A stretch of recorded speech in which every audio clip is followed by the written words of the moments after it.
Nearly two-thirds of the country could be hit with record cold temperatures as an Arctic blast moves east across the United States.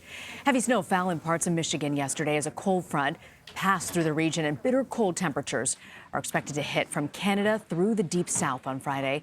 CBS News weather producer David Parkinson joins me now with a look at the incoming cold weather. So, David, what's in store? Yeah, so this is just round one of two. The second round, the early next week round, is the one you are really going to be feeling. But yeah, that is some snow on the radar just pushing in off the Great Lakes. But it is a wet rain and a cold rain that is existing from Pittsburgh up to New York City, up towards Boston as well. I don't think you're going to be seeing any of this snow. As you can see, some of the heavier spots right around the Finger Lakes make its way too much closer to New York City. So that's the good news. But that is a brief reprieve before things get really, really cold. So we've got record cold highs tomorrow. What does that mean? It means normally we get above this temperature, and there's never been a day where we haven't gotten above this temperature on that particular date. So that means 39 for your high in New York City, 39 for Providence, the freezing mark for Worcester, 33 for Bangor, and then 33 from Saginaw back to South Bend, and 28 in Green Bay. So it is going to be chilly, but the larger problem is a much larger pattern change. So after we deal with this,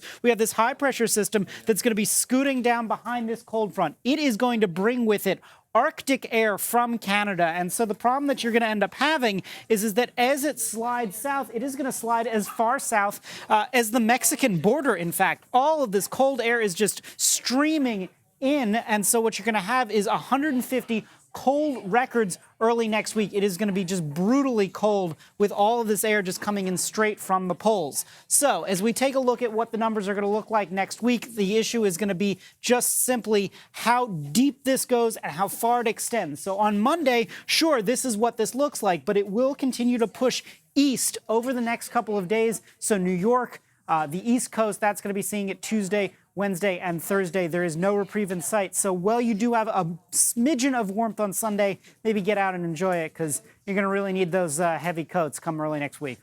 We are going to pull those coats out of the closet, David. Thank you very much for joining us. David Parkinson.